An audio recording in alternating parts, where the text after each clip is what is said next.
After studying this module, you will be able to understand some practical limitations of historical cost accounting in terms of its ability to cope with various issues associated with changing prices.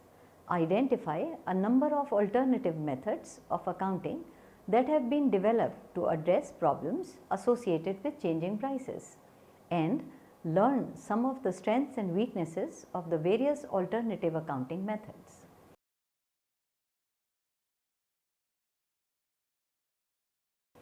The basic objective of accounting is the preparation of financial statements in a way that gives a true and fair view of operating results and the financial position of the business to its various users, namely investors, government, creditors, management, trade unions, research institutions, etc.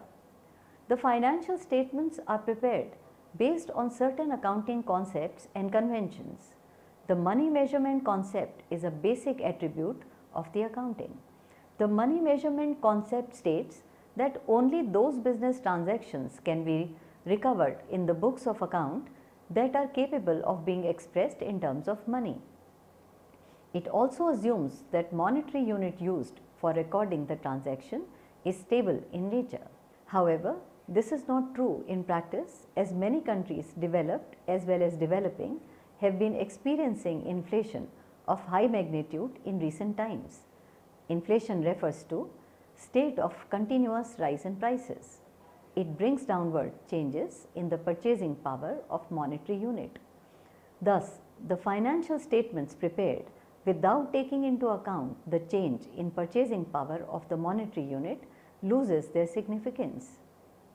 There is a demand that business enterprise should prepare inflation adjusted financial statements. The different ways through which financial accounts can be adjusted for changing prices is studied under the subject inflation accounting. Given that price changes can also be downwards, it is more appropriately called accounting for price level changes. Inflation accounting is a term that describes a range of accounting systems designed to correct problems arising from historical cost accounting in the presence of inflation.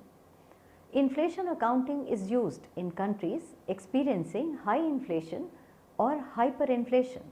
For example, in countries experiencing hyperinflation, the International Accounting Standards Board requires corporate financial statements to be adjusted for changes in purchasing power using price index.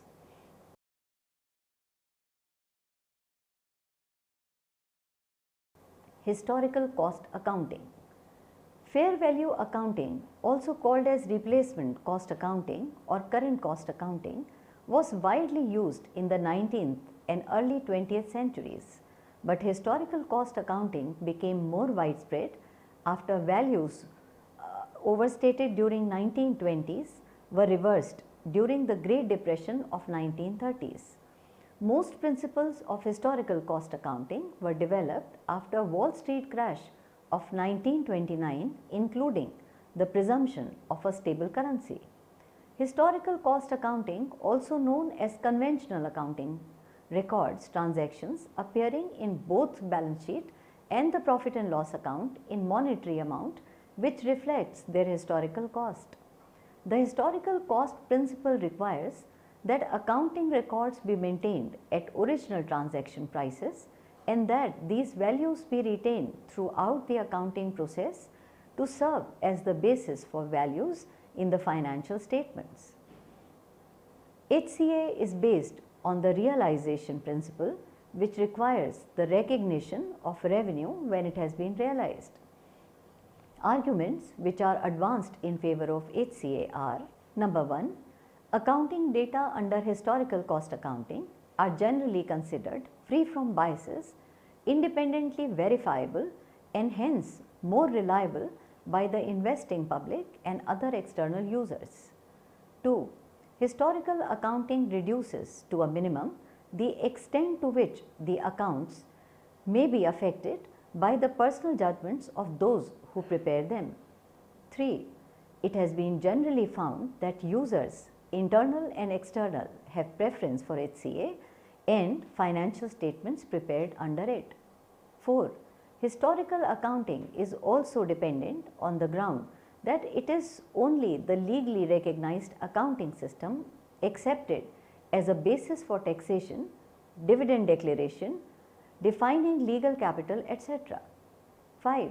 And lastly, historical cost valuation is, among all valuation methods currently proposed, the method that is least costly to society considering the social costs of recording, reporting, auditing and settling disputes. Limitations of historical cost accounting. The drawbacks of HCA are: number 1, in times of inflation, the value of money declines and therefore the monetary unit of money declines, which is used as a standard of measurement, does not have a constant value and shrinks in value as the prices rise. The HCA ignores this decline in value of rupee and keeps adding transactions acquired at different dates with rupee of varying purchasing power. The HCA is based on the assumption of stable monetary unit, which assumes that 1. There is no inflation, 2. The rate of inflation can be ignored. This assumption does not prove true during inflation because of the change in general purchasing power of monetary unit. 2. Secondly, HCA does not match current revenues with the current costs of operations. Revenues are measured in inflated rupees, whereas production costs are a mix of current and historical costs. Some costs are measured in very old rupee, other trend to be in more recent rupees, while still others reflect current rupees such as wages, salary, selling expenses and similar current operating expenses. In general, whenever there is a time lag between acquisition and utilization, historical cost may well differ significantly from current costs. 3. The inflated profits resulting under HCA are not the real profits but exaggerated and illusionary. This causes the depreciation allowance to become inadequate to replace fixed assets and finance growth and expansion. 4. Inflation causes many other problems and dislocations such as the following, which are not considered in HCA. The result is that historical cost figures become of less and less significance and the value of accounts for decision making is severely restricted. 5. HCA is defended on the ground of its objectivity. Objectivity is claimed because historical cost numbers are derived from actual transactions that have been entered into by the enterprise itself rather than from transactions that are being entered into by others in the marketplace. The objectivity that is claimed is largely unfounded because of the existence of alternative, generally accepted methods for computing depreciation, inventory valuation and other such items. As a result, there is a serious credibility gap in financial reporting. 6. Although historical cost generally represents current market value at the time of transactions, however, as time passes, the cost of non-monetary items in the balance sheet tends to move further and further from the current value due to solely to changes in the value of money. 7. Since historical accounting is based on realization principle, profit can easily be manipulated. By accelerating or retarding the timing of realization of gains, profits can be increased or decreased. To conclude, the HCA has several drawbacks which emerge mainly from two of the underlying principles, stable monetary units and realization principle. Moving on, let us now discuss the nature of price changes. Price changes can be of many types. Let us discuss these one by one. 1. General price changes. A general price change is the result of a change in the value of monetary unit during period of inflation or deflation. General purchasing power means the ability to buy all types of goods and services available in the economy, and it is measured by changes in general price level. 2. Specific price changes. A change in the price of a specific commodity represents a change in its exchange value. Changes in price of an input market results in increase or decrease in costs or expenses of the firm, and changes of price in the output market results in a shift in revenues, assuming that the price changes does not affect the quantity sold. 3. Relative price changes. Most often, prices of goods and services move at different rates and some even in different directions. The extent to which specific prices move at different rate or in a different direction from general price is known as relative price changes. Let us consider an example to understand the concept. If the market price of a product X was rupees 40 in 2013 and rupees 60 in 2014, and further if the market price of all products comprising general price index was rupees 250 in 2013 and rupees 300 in 2014, let us now calculate specific price index for product X, general price index for all products, relative price index for product X. Specific price index for product X is equal to rupees 60 minus rupees 40, which is equal to rupees 20, divided by 40 multiplied by 100. This comes to be 50%. General price index for all products rupees 300 minus rupees 250, which is equal to rupees 50, divided by rupees 250 multiplied by 100. This equals 20%. Relative price index for product X can be computed by assuming price index of rupees 100 in 2013 as a base. Specific price index in 2014 will be 150 and general price index will be 120 in 2014.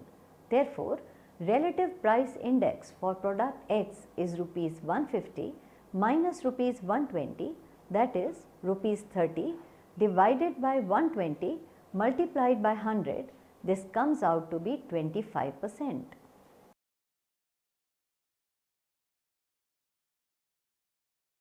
Let us now discuss the methods of accounting for changing prices. Many alternatives have been proposed in accounting to minimize the limitations of historical cost-based financial statements and to recognize the effects of inflation on financial statements. Of the many proposals that have been put forward for inflation accounting, the following two methods need specific consideration. Number 1. Current Purchasing Power Accounting (CPPA). This method is also known as Constant Purchasing Power Accounting, General Price Level Accounting. Number 2. Current Cost Accounting, also known as CCA. Current Purchasing Power Accounting, known by different names such as Constant Purchasing Power Accounting, General Price Level Accounting, Constant Dollar Accounting in USA, General Purchasing Power Accounting. This method adjusts historical costs for changes in general level of prices as measured by a general price level index. Changes in the general price level of prices represents changes in the general purchasing power of the monetary unit. Increase in general level of prices reduces the general purchasing power to purchase goods and services in general. It decreases in the general level of prices, increase the purchasing power to purchase goods and services in general. Under CPPA, by restating historical cost financial statements for changes in general purchasing power, the adjusted financial statements would reflect the original amount in terms of current purchasing power, which is, if spent today, would command the same general purchasing power as the original reported amounts. Methodology of CPPA. To convert the historical cost financial statements, an acceptable general price level index representing the changes in the general purchasing power of the monetary unit is needed. Generally, the most broad-based consumer good prices index is used. The historical cost figures are multiplied by a conversion factor, which is the ratio of all price level index at the date of conversion and price level index at the transaction date. A price level index is the ratio of average price of a group of goods or services at a given date and the average price of a similar group of goods or services at another date, known as a base year, when the price level index is equal to 0. The working of CPPA requires that, first of all, balance sheet items should be classified into monetary items and non-monetary items. Monetary items are those items which are fixed by contract or otherwise remain fixed irrespective of any change in general price level on price. Monetary items may be monetary assets as well as monetary liabilities. Example of monetary assets are cash, debtors, bills receivables, etc. Similarly, debentures, creditors, etc. are monetary liabilities. In the period of inflation, the holder of cash or other monetary assets lose purchasing power because of the cash they have or expect to receive represents amounts of less purchasing power. On the other hand, holders of monetary assets gain purchasing power during a period of deflation. These relationships are reversed for monetary liabilities. Holders of monetary liabilities gain general purchasing power during a period of inflation because they can repay the amounts due in rupees of lower purchasing power. However, holders of monetary liabilities lose purchasing power during a period of deflation. Calculation of purchasing power gain and loss on monetary items. The CPPA method suggests the computation of the purchasing power gain or loss made by an enterprise on holding net monetary items. Purchasing power gain or loss on monetary items can be calculated in two ways. Number one procedure is to calculate the purchasing power gain or loss associated with each monetary asset and each monetary liability and then sums up the individual gains and losses to determine the gain or loss. Number 2. A second procedure calculates the gain or loss on holding all monetary items as if they maintained in a single amount. Alternatively, under second procedure, general purchasing power gain or loss can be computed in terms of net monetary assets. This involves a series of steps. Number 1. Compute the net monetary asset position at the beginning of the period. For example, if the cash account payable at the beginning of the period are rupees 1 lakh and rupees 40,000 respectively, the net monetary asset will be rupees 60,000. 2.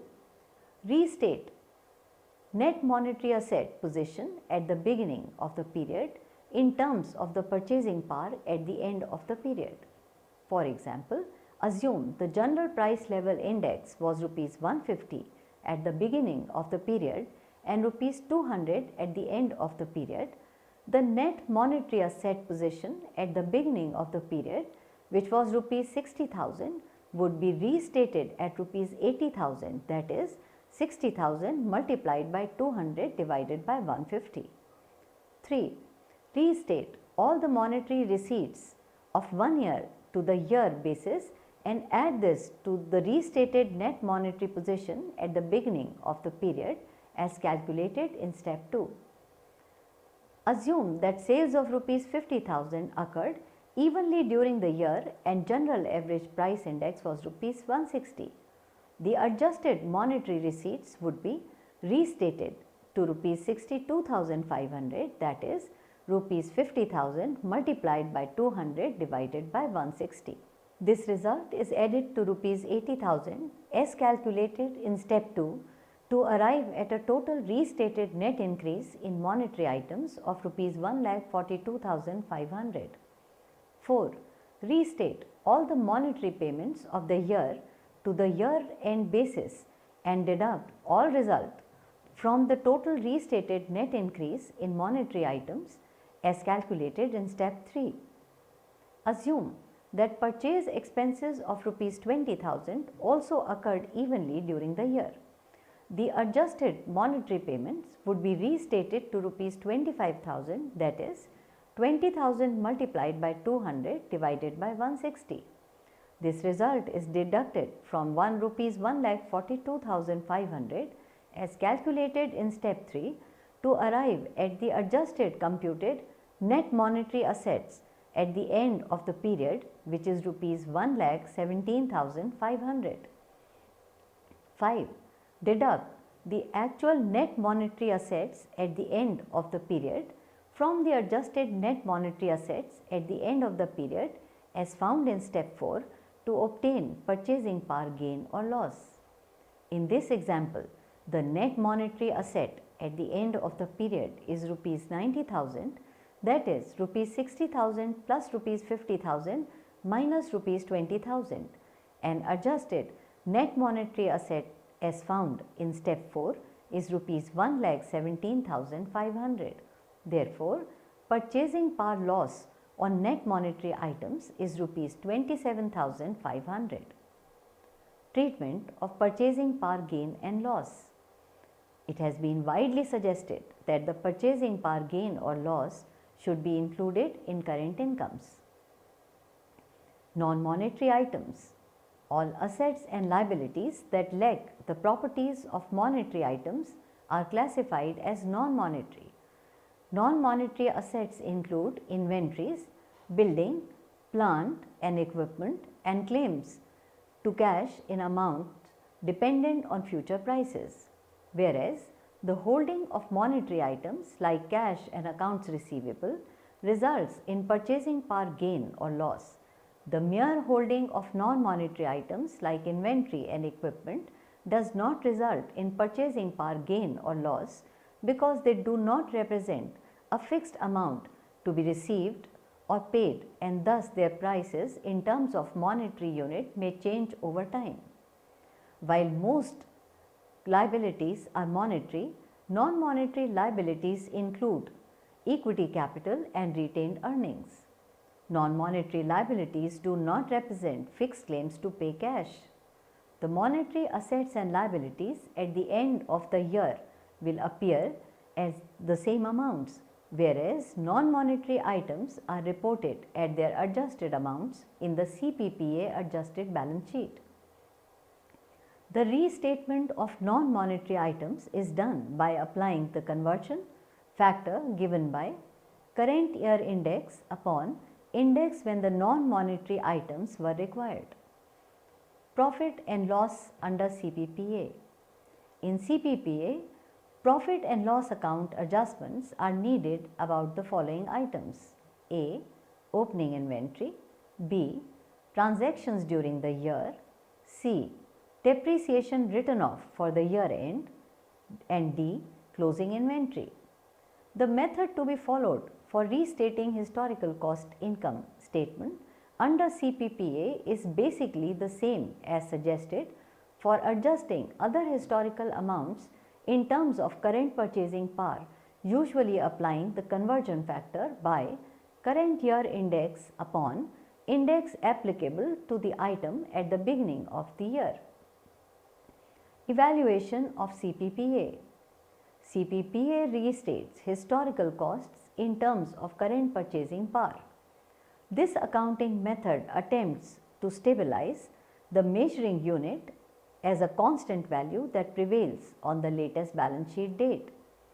CPPA does not create a new basis of valuation or profit determination, it merely restates the actual costs that are incurred in currency units of different values into currency units of a constant value, thus making them properly comparable and additive. It, however, has depressive effects on profits. In the long run, the total profits shown by CPPA accounts will be smaller than those shown by HCA. Arguments in favor of CPPA. a number of arguments have been advanced in favor of CPPA, some of which are: 1. Inflation is concerned with changes in the general level of prices. Therefore, only CPPA can be regarded as a true form of inflation accounting. Those who consider inflation as an increase in general price level and a decline in purchasing power of money favor CPPA as best approach in inflation accounting. 2. As CPPA uses uniform purchasing power, the measuring unit, it possesses the qualities of objectivity and comparability. It has the further advantage of being based on historical costs and used in convention accounting system presently in use. Therefore, it retains all the characteristics of historical cost accounting except for the change in unit of measurement. Also, it does not involve the sometimes subjectivity measurements required by the current value and current cost method. 3. CPPA provides useful information about the comparable impact of inflation across the firms. Inflation affects firms differently depending on the age and composition of their assets and equities. Highly capital intensive firms are likely to report significantly larger depreciation expenses under CPPA method than normal depreciation expenses. Highly leveraged firms will report a larger purchasing power gain during periods of increasing prices than firms that use relatively little debt. 4. The CPPA improves the relevance and measurement of net income as it provides a better matching of revenues and expenses because of a constant and common measuring unit. On the contrary, conventional historical accounting does not measure income properly as a result of the matching of rupees of different size or purchasing power on the income statement. 5. CPPA provides relevant information for management evaluation and use. Purchasing power gain and loss resulting from holding monetary items reflects management's response to inflation. The stated non-monetary items indicate the approximate purchasing power needed to replace assets. 6. CPPA presents to users in general the impact of general inflation on profits and provides more realistic return on investments. Financial data adjustment for price level changes provides a basis for a more intelligent, better informed allocation of resources, whether those resources are in the hands of individuals, business entities or government.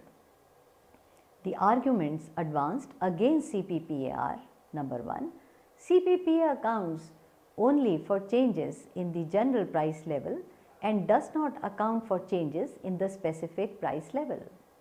Since specific price movements are not necessarily synchronized with movement of general price level index, the restatement in terms of general purchasing power does not reflect current value of resources of the firm. If the general price index has increased, many specific price changes running at lower level than the general price index, whilst many others will be running at higher level. 2. Furthermore, there is a problem of choices of an appropriate general price level index. A general price level index that is applied must necessarily be a broad measure of purchasing for a comprehensive market basket of goods. 3. CPPA requires the identification and classification of assets and liabilities as monetary or non-monetary. The treatment of monetary items has been a source of criticism under CPPA. 4. CPPA method fails to remove all the defects of historical cost accounting system. 5. CPPA method is based on statistical index number which cannot be used in an individual firm. Let us now discuss the current accounting, which is CCA. The current costing method is an alternative to current purchasing power method. CCCA approach was introduced in the year 1975 to overcome the difficulties of CPP method. Actually, the CPP method applies the retail price index for finding out the conversion factors to restate the income statement and balance sheet. So, the CPP approach was criticized by the business world. Current cost accounting uses the value to the business as the measurement basis. Value to the business is defined as net current replacement cost, or if a permanent diminution to below net current replacement cost has been recognized, and recoverable amount. Recoverable amount is the greater of net realizable value of an asset, and wherever applicable, the amount recovered from its further use. The value to the business is lower of the current net replacement cost, recoverable amount, where recoverable amount is higher of the net realizable value or economic present value. Current cost accounting aims to maintain capital of a business enterprise in terms of its operating capabilities. Operating capabilities is denoted by the net operating asset of the enterprise in terms of shareholders' funds. As an equation, net operating asset is equal to total tangible assets plus net monetary working capital. A change in the input prices of the goods and services used and financed by the business will affect the amount of funds required to maintain the operating capability of the business enterprise. Therefore, maintaining the operating capability is the objective which is attempted to be achieved under CCA while preparing profit and loss account and balance sheet. CCA is based on UK accounting standard SSAP 16, current cost accounting issued in 1980. CCA aims to prepare A. Current cost profit and loss to determine current cost operating profit, and B. Current cost balance sheet. CCA profit and loss account related issues. In determining current cost profit for an accounting period, essentially two stages are involved. Stage 1, determining of current cost of operating profit. This is the surplus arising from the carrying on of ordinary activities of the business in the period after accounting for the impact of price changes on the funds for continuing the existing business, as also to maintain its operating capabilities of business is the amount of goods and services a business is able to supply with its existing resources in the relevant period. These resources are represented in accounting terms by the net operating assets at current cost. The computation of surplus is to be done without considering the mode of financing the business. It is to be noted that the surplus figure is to be before interest on net borrowings and taxes.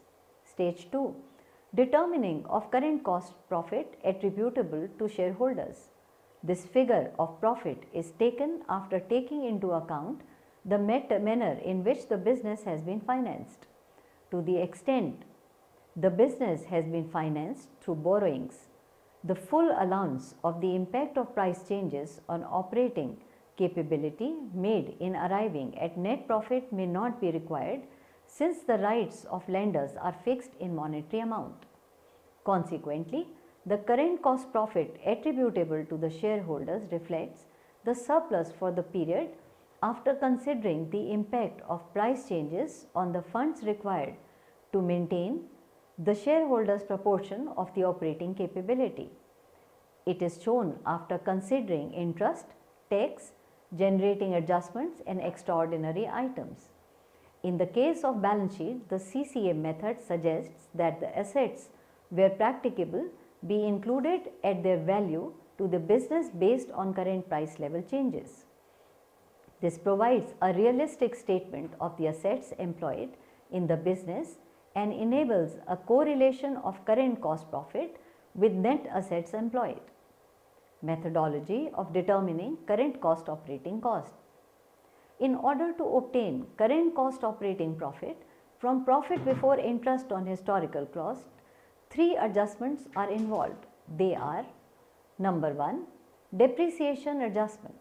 This allows for the impact of price changes when determining the charge against revenue for the part of fixed assets consumed during the period. It is equivalent to the difference between value to the business of part and fixed assets consumed during the period and depreciation on historical cost basis. B. Cost of sales adjustment. This accounts for the impact of price changes when determining the change against revenue from stock consumed in that period. It is the difference between the value to the business of stock consumed on historical cost basis. The resulting total changes represent the value of the business of stock consumed in earning the revenue for that period. C. Monetary working capital adjustment. This adjustment represents the amount of additional or reduced finances needed for monetary working capital as a result of changes in the input prices of goods and services used and financed by the business. Monetary working capital represents working capital component after excluding stock. In other words, it is aggregate of trade debtors, prepaid expenses, bills receivables and stocks not subject to COSA, less trade creditors, accruals and bills payables. Insofar as they relate to day-to-day operating activities of the business as distinct from transactions of a special nature. Bank balance may fluctuate with the net stock or the item A, B, C explained earlier. That part of bank balance and old arising from such fluctuations should be included in the monetary working capital along with any cash floats required to support day-to-day operations of the business of maintenance of such floats has a material effect on the current cost of operating profit. In the case of a business which holds stock, the monetary working capital complements the COSA and together they allow for the impact of price changes on the total amount of working capital to be used in day-to-day operations. Methodology of calculating current cost profit attributable to shareholders. The net operating assets, fixed assets plus stock plus monetary working capital are usually financed partly by borrowing and partly by shareholders' funds. The financing of net operating assets by borrowing needs to be reflected in current cost profits by means of a gearing adjustment. No gearing adjustment is required where a company is wholly financed by shareholders' funds. The logic behind the gearing adjustment is that while repayment rights are proportion of net profit assets are realized either by sale or use in the business, repayments and borrowings could be made so far as proceeds are not less than the historical cost of these assets. The gearing adjustment therefore discounts the operating adjustments in gearing proportion in deriving current cost profit attributable to shareholders. The reduction in the operating adjustments is normally achieved by adding back all three types of operating adjustments: depreciation adjustment, COSA and monetary working capital adjustment in the ratio of borrowing to the net operating assets. Average figures for the year are used for this purpose. Let us discuss the balance sheet related issues in CCA. Fixed assets under CCA are not shown at their original cost. They are revalued and stated at lower of the two figures. 1. Net current replacement cost. In other words, the price which would have to be paid currently to purchase a similar asset for same age as the existing asset. 2. Value of the asset based on the present value of the future earnings of such assets after suitably discounting future earnings with present value tables. More specifically, the SSAP 16 suggests a number of bases. These are: A. Land, plant and machinery and stocks subject to COSA to be valued at the value of the business. B. Investment in associated companies, directors' best estimate. C. Other investments, stock exchanges quotations or directors' best estimate. D. Intangible asset as best estimate of value of the business. E. Current assets other than those subject to COSA on historical cost basis. F. All liabilities on historical cost basis. G. Reserves in the current cost balance sheet should include revaluation, surplus, deficit and adjustment made to reflect the impact and price changes in obtaining the current cost profit attributable to shareholders. Current cost accounting, profit and loss account can be tabulated as shown in the figure. Let us evaluate current cost accounting. The adoption of current cost or lower recoverable amount in place of historical cost as the attribute to be used for measuring assets and, if relevant, liabilities also would greatly increase the relevance of information conveyed in financial reports, and it would increase its utility and representational faithfulness.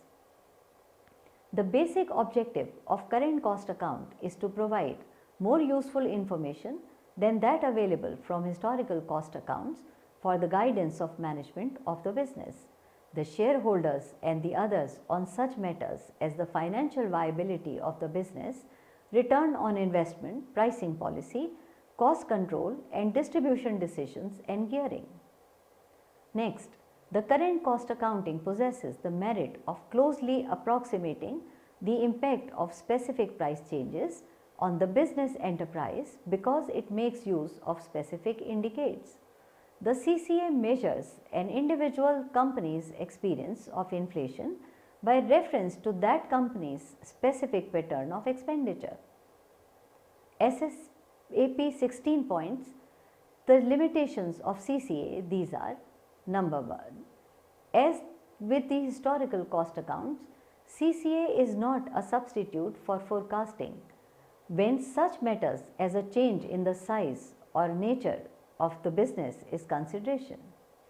It assists cash flow forecasts but does not replace them.